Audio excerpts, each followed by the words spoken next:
चलो, good morning to all. इसके पहले हम लोगों ने जो स्पेशल एमसीक्यूज पार्ट थ्री में पढ़ा था, तो वहाँ हम लोग 37 तक चले थे। 38 में एक्सट्रैक्टेड बैलेंस शीट दी हुई है, जिसमें लाइबिलिटी साइड में कंपनसेशन वर्कमैन कंपनसेशन रिजर्व दिया हुआ है 40,000 का। आगे हम लोग पढ़ते हैं, there are two partners Lee and Core sharing profit equally, है ना। दो पार्टनर है जो कि इक्वली पार्टनर्स अपना जो भी प्रॉफिट है वो इक्वली डिस्ट्रीब्यूट करते हैं। There was a claim made on account of workman compensation for 25,000, ठीक है। वर्कमैन कंपनसेशन पे हम लोगों को उसका कंपनसेशन मिला है, ठीक है। कंपनसेशन मिला है 25,000 का। जनरलाइज, इसको जनरलाइज करना है हम लोगों को, ठीक है। तो पहली हमारी एंट्री है workman compensation reserve account debit 40,000 to claim on workman compensation 25,000 to Lee's capital 7,500 to Core's capital 7,500, ठीक है। सेकेंड एंट्री है claim on workman compensation account debit 25,000, Lee's capital account 7,500, Core's capital account debit 7,500 to workman compensation reserve account, ठीक है। Lee's capital account debit 12,500, Core's capital account debit 12,500 to workman compensation claim on workman compensation account 25,000। और D है workman compensation reserve account debit 40,000 to Lee's capital account to Core's capital account, ठीक है। तो simple सा हम लोगों को सिर्फ एक चीज़ समझनी है कि 40,000 का रिजर्व पड़ा हुआ है, कंपनसेशन रिजर्व पड़ा हुआ है। उसमें से हम लोगों को जो 25,000 जो है वो हम लोगों को क्लेम के रूप में मिला है, क्लेम के रूप में मिला है। मतलब कि बाकी जो है वो दोनों पार्टनरों में हम लोग सेम, क्योंकि हमारा जो पार्टनर दोनों पार्टनर है वो इक्वल डिस्ट्रीब्यूट करते हैं। तो हमारी जो फर्स्ट वाली एंट्री है वो इसमें फिट होती है। Workman compensation reserve account debit 40,000 से to claim on workman compensation, claim मिला है 25,000 से, और बाकी जो रिमेनिंग हमारा जो 15,000 बचेगा बैलेंस, उसको 7,500 में हम लोग दोनों में क्या कर देंगे, डिस्ट्रीब्यूट कर देंगे, ठीक है। Next, existing goodwill is not suppose to be treated in case of change in profit sharing ratio, true, partially true, false या पार्शली फॉल्स, ठीक है। तो यहाँ पर ये बोल रहा है कि जो एग्जिस्टिंग गुडविल, जो गुडविल पड़ी हुई है, उसको हम लोग it's not suppose to be treated in case of change in profit sharing ratio. उसका हम लोग कुछ भी ट्रीटमेंट नहीं करते हैं जब change in profit sharing ratio की बात करते हैं, ठीक है। तो नहीं, हम लोगों को गुडविल का भी ट्रीटमेंट करना पड़ेगा, क्योंकि यहाँ पर हम लोग सभी चीज़ों को रिवैल्यूएट करेंगे, चाहे वो कोई भी असेट हो या कोई भी लाइबिलिटी हो, उसको हम लोगों को रिवैल्यूएट करना पड़ेगा। तो यहाँ पर हमारा ऑप्शन है सी वाला फॉल्स। नहीं, गुडविल को भी हम लोगों को ट्रीटेड करना पड़ेगा जब change in profit sharing ratio की बात करेंगे। फिर है amalgamation of two partnership firm leads to reconstitution of partnership firm, true, false, partially true या कांट से। अमगलमेशन मतलब हम लोगों को सभी को पता है कि अमगलमेशन मतलब क्या होता है, दो फर्मों का आपस में मिलकर काम करना। तो उसमें भी क्या रिकॉन्स्टिट्यूशन होता है, तो बिल्कुल होता है। ये हमारी सबसे लास्ट वाली प्रोसेस है। अमगलमेशन होता है किसी भी दो फर्मों का आपस में मिक्स हो जाती है दोनों, तो उसको हम लोग रिकॉन्स्टिट्यूशन ही बोलते हैं। तो हमारा ऑप्शन है फर्स्ट वाला, true. Next, at the time of change in profit sharing ratio, what will be the impact on revaluation account if investment depreciates in value by 20%, assuming existing book value of investment in balance sheet is 80,000 and there is a investment fluctuation reserve existing balance sheet 10,000 रुपये, ठीक है। उसने बोला है कि आपका revaluation पर इसका क्या इफेक्ट होगा जब आपके पास में इन्वेस्टमेंट पड़ा है, उसको इन्वेस्टमेंट को आप डेप्रिशिएट मतलब कि 20% से कम कर रहे हो, और इन्वेस्टमेंट आपको बैलेंस शीट में दिया है 80,000 और इन्वेस्टमेंट फ्लक्चुएशन रिजर्व हम लोगों को दिया है बैलेंस शीट में 10,000, ठीक है।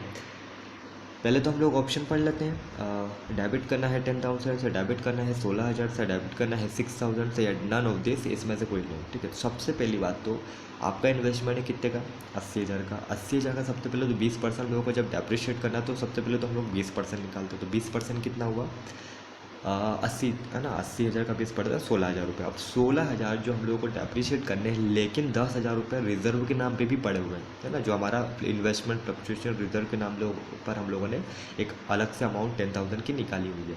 तो एक्चुअल में अगर हम लोग डेप्रिशिएट कर रहे हैं तो हम लोग एक डेप्रिशिएट करेंगे उसको 6,000 से, क्योंकि 16,000 में से 10,000 तो हमारा रिजर्व ही है, तो उसको तो हम लोग उसमें से माइनस कर लेंगे, बचा 6,000। तो 6,000 हमारा ऑप्शन है सी वाला, डेबिट करेंगे 6,000 रुपये में, ठीक है। नेक्स्ट है aggregate amount of gain by the partners is not necessarily equal to the aggregate amount of sacrifice made by other partners change in profit sharing ratio. एक पार्टनर गेन करा और एक पार्टनर सेक्रीफाइस करा है, तो उनका जो रेशो है वो ये बोल रहा है कि ज़रूरी नहीं कि वो सेम ही हो, इक्वली हो। तो ये क्या स्टेटमेंट ट्रू लग रहा है क्या? तो यहाँ पर ऑप्शन है ट्रू, फॉल्स, पार्शली ट्रू और कांट से। नहीं, ये स्टेटमेंट कहीं से कहीं तक ट्रू नहीं है, क्योंकि एक ने जितना गेन किया है तो दूसरा उतना सेक्रीफाइस करेगा। ये इसका उल्टा हम लोग बोल सकते हैं कि जितना एक ने सेक्रीफाइस किया उतना दूसरा गेन भी करेगा। तो ये कहीं से कहीं तक स्टेटमेंट ट्रू नहीं है, फॉल्स है। At the time of changing profit sharing ratio P and Q to revalue the assets and liability, the stock appeared in balance sheet at 7 lakh. On their revaluation, they found that stock was overvalued by 80,000. 7 lakh दिखाया गया है लेकिन over value है 80,000। तो their capital account will be filling the blanks by filling the blanks to adjust their this revaluation. सबसे पहले हम लोग अमाउंट की बात कर लेते हैं। अमाउंट जो है 20,000, नहीं सॉरी 8,20,000, फिर है 80,000, फिर है क्रेडिटेड 5,20,000 और फिर क्रेडिटेड 80,000। ठीक है, तो अमाउंट की अगर हम लोग बात करें तो their capital account will be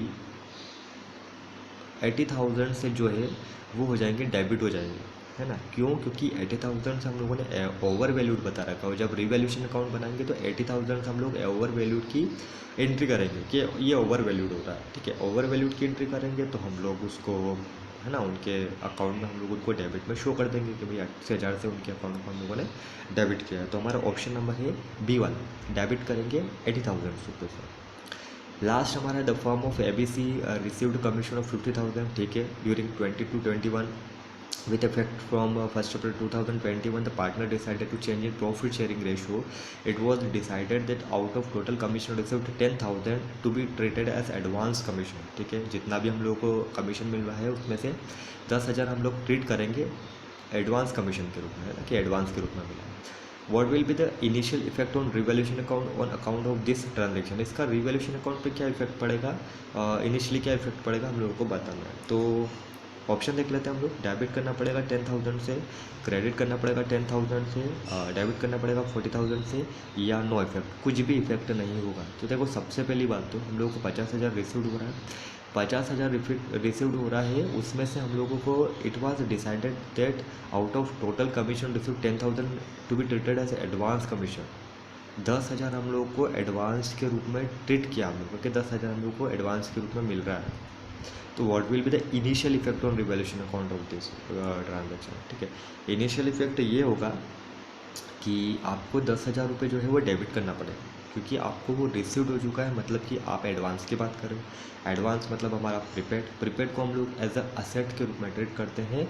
तो ये जो डेबिट वाला पोर्शन है ये आगे जाके और हम लोगों को क्या हो जाएगा, असेट में चला जाएगा। इसकी हम लोग एंट्री करेंगे कैश इन एडवांस, है ना, कैश के रूप में, एडवांस के रूप में हम लोगों को कैश मिला है 10,000 कमीशन के रूप में। तो इसके हम लोग आगे जब हम लोग या तो कैश अकाउंट बनाएंगे या हम लोग असेट, हम लोग बैलेंस शीट की बात करेंगे, तो उस बैलेंस शीट में या कैश अकाउंट में हम लोग इसकी एंट्री कर देंगे। तो हम लोगों को 10,000 जो है वो डेबिट साइड में 10,000 से एंट्री करनी है, ना तो 40,000 से, ना ही 50,000 से। ठीक, तो यहाँ पर हम लोगों ने हमारे 44 MCQs डिस्कस की हैं सेकंड चैप्टर के। यहाँ तक किसी को कोई भी प्रॉब्लम होता है इसको हम लोग वापस से डिस्कस करेंगे।